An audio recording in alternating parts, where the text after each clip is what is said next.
Are you struggling to get more customers for your chiropractor business? If you're not on Google, then you're invisible.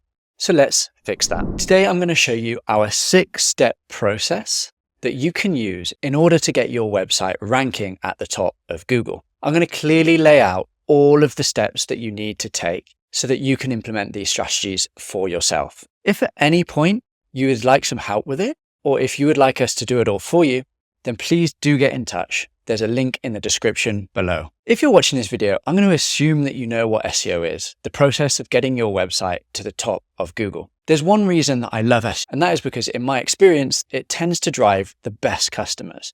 If you think about it, the customer that is searching for your service or product is going to be the best type of customer because they're going to stick around longer, they're going to convert better on your website, and because they've already decided that they need your service. So without further ado, let's dive into this 6-step process. Step number 1 of any good SEO strategy is keyword research. This is the process of understanding what do people actually search on Google in order to find your type of business. Doing solid keyword research will help us position our website for the right terms. After all, there's no point in building a website and having a strategy around a keyword that nobody searches. I mean, what is the point? The easiest way to do keyword research is using a tool called Ahrefs. They have lots of data around what people are searching in Google. The way to go about it that I recommend is go to the Keywords Explorer, type in the term for your industry, and then click search. Then once that's loaded, head over to matching terms. This will then give you a really large list of all of the keywords that contain your service or product. Go down here and select all of the keywords that match your service. Eventually, you'll have a big list of lots of keywords that are very relevant to you. So you want to put those in a spreadsheet, with one column being the keyword and another column being the search volume. And that will give you a good idea of all the different keyword options that you have that you can optimize your website. Now, save that and we'll come back to that a bit later in one of the other sections of the video. Step number 2 is competitor research.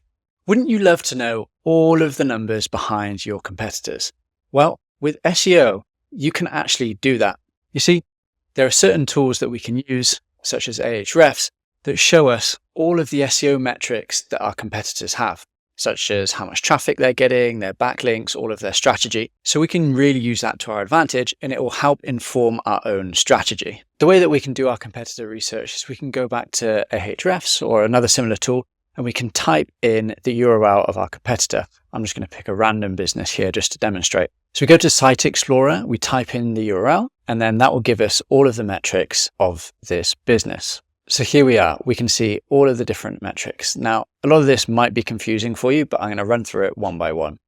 So first of all, we can look at the traffic that we're getting. So this business is getting about 30,000 organic visitors per month to their website. So if this was a top competitor of yours in the niche and, maybe they're number 1 for a lot of the terms that you're going after, then you'll know the type of opportunity that you have by implementing SEO. You can even work backwards to try and work out, okay, how much revenue are they getting from this SEO?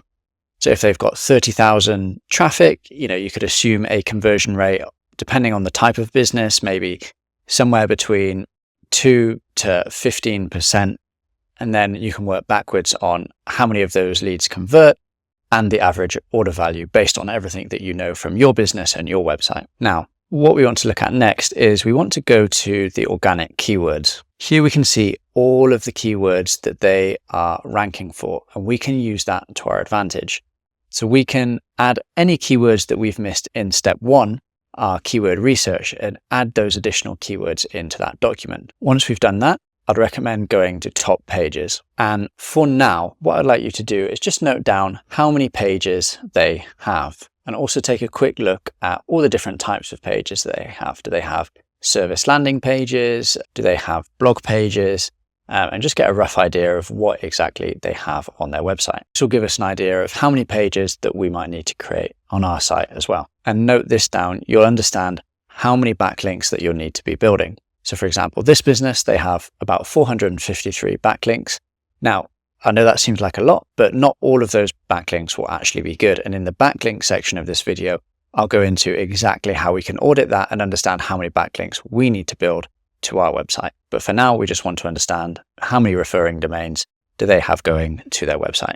Finally, the last thing that you want to do if you're running a local business is type in your main keyword and then go down and look at this section. This is what we call the map pack or the local search results.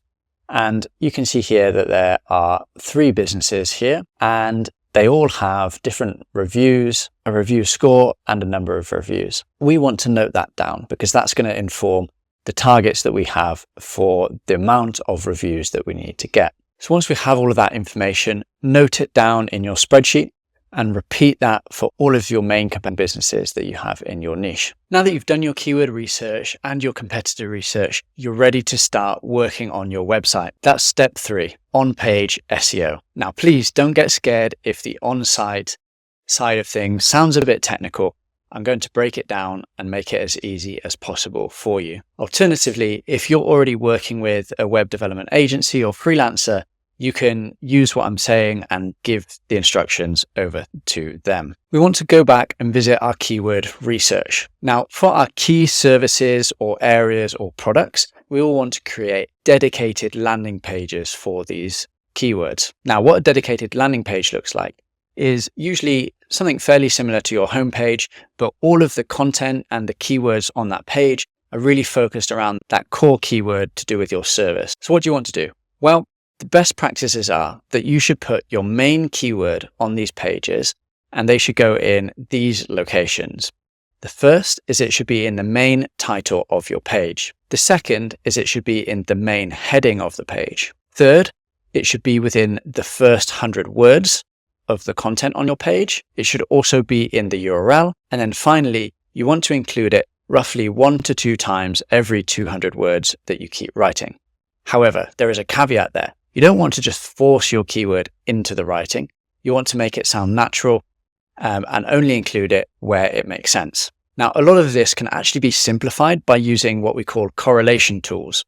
So correlation tools look at the results for your keyword that are on page 1. They'll do a lot of calculating and magic in the background, and then they'll tell you exactly how many times that you should include your keyword, where you should include it, all of the other similar keywords that you should include within your writing. And then it gives you a score that you can use to evaluate your writing. So some of these tools are Surf for SEO, and I like to use it just to make this process really easy. Finally, the last thing I'd like you to do on your on-page is include an FAQ section. So you can get FAQs by, number 1, thinking about what are the common things that your customers ask you when they inquire about this service. And then number 2, if you go to Google, search in your main keyword, then scroll down to the people always ask section.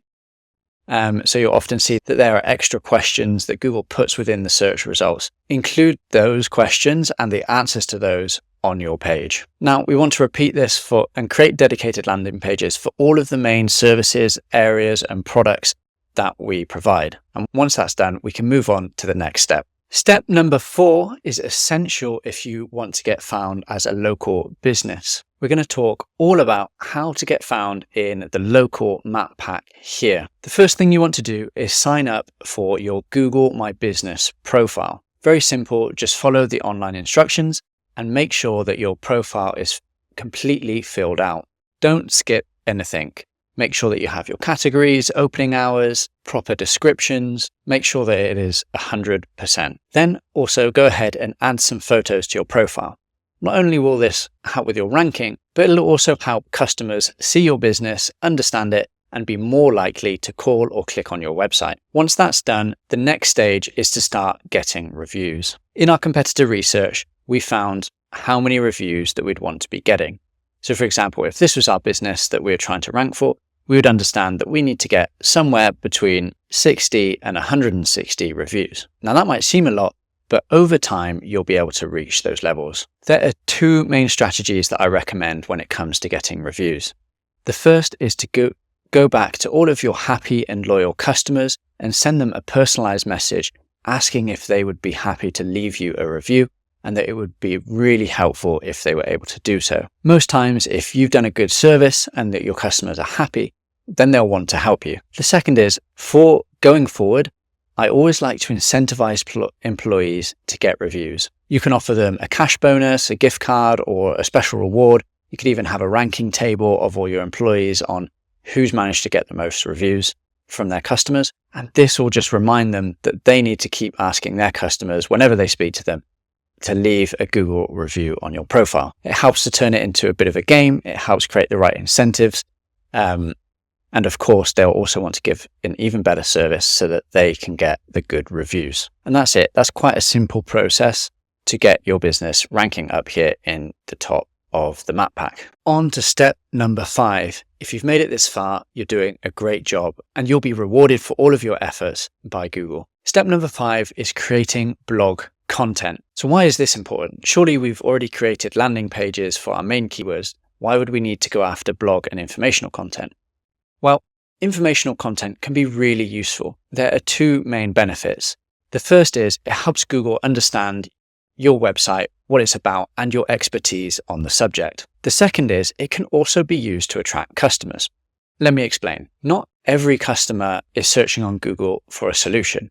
Often they're trying to find out more information about problems that they're having. From a marketing perspective, we say that they are higher up the buying funnel. So if we're able to get potential customers on our website before they realize they need the solution that we provide, we can either capture their details during that point, help them understand that they might need our solution, or if we're getting really clever, eventually we can start using things like meta ads to retarget them on Facebook and using our meta pixel. So how many articles should we be writing? What should we write about?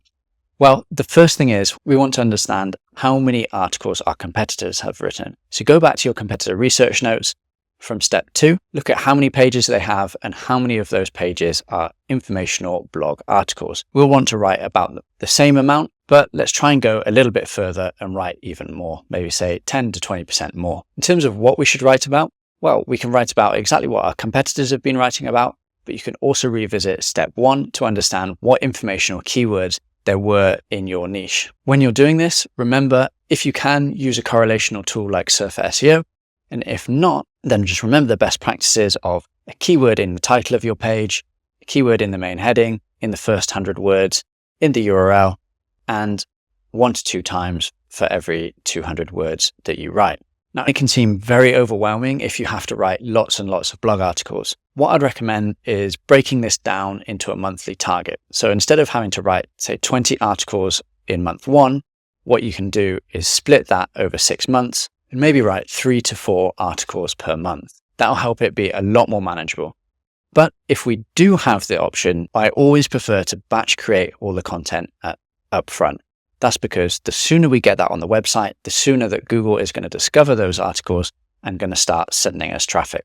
Another option might be to work with a freelance writer or a content creation agency. Now, we've done a lot of foundational work here, but step number 6 is what is really going to drive the increase in rankings for our website. These are backlinks, and you can think about them as the fuel to our fire. Backlinks are links coming from other websites to our websites, and there are many different types, and I'm going to explain exactly how many you need to build, what type, and how to do it. Now, there are many types of backlink, but I've tried to simplify it with something that I came up with called the link building pyramid. So you can see here my post on LinkedIn. If you look at the bottom, that is our starting point. That is something called foundational links. These are the type of links that any normal business should expect to have.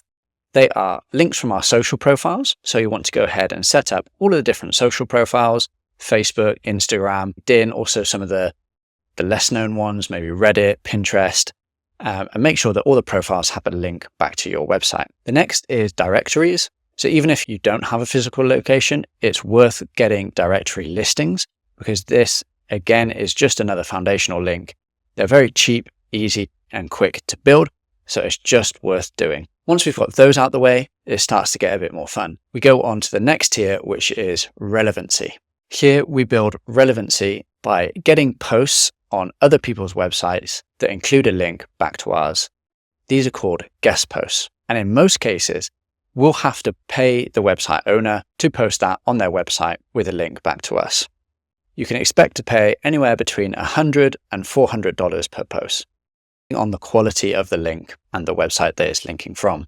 The good thing about this is that we can usually control the topic that we have. So we'll want to make sure that the topic of the post is really relevant to what we're providing as a business. The second strategy that we can use here is something called link insertions. This is where we go to an existing post on somebody's website and we try and get a link within that post. Again, we usually have to pay for them to insert that link. Finally, in the top tier, this is what I call the authority tier. And this is where things truly do get really exciting.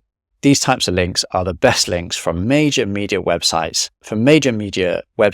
and we achieve this by doing PR activities. These are digital PR and journalist requests. Journalist requests are when a journalist posts something, say for example on X, where they're looking for a source or some sort of insight to add to one of their stories. If we respond to those and we add valuable insights that they can use, then they will quote us in the story, and oftentimes they'll include a link back to our website. This is a really great way to build some top quality links. But the thing about journalist requests are there are only a certain amount of them available. So if we're really looking to grow our link profile and scale up our link building efforts, then digital PR is really the strategy that we want to be following. Digital PR is where we're sending out interesting insights, data, or advice to journalists that they can use as the basis of an article.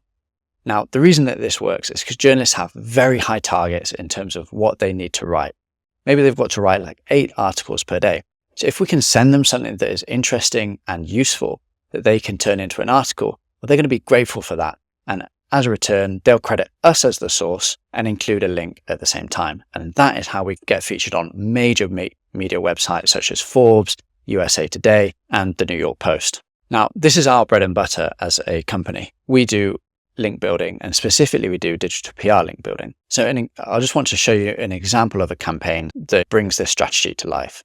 So there was a client with us, they ordered 10 links. We delivered 24 because their campaign went, and they got links from some of the UK's media websites, The Mirror, which is a DR90, The Sun, another DR90, Express, Wales Online, Daily Star, Daily Record. So these are all really massive links that they were getting here.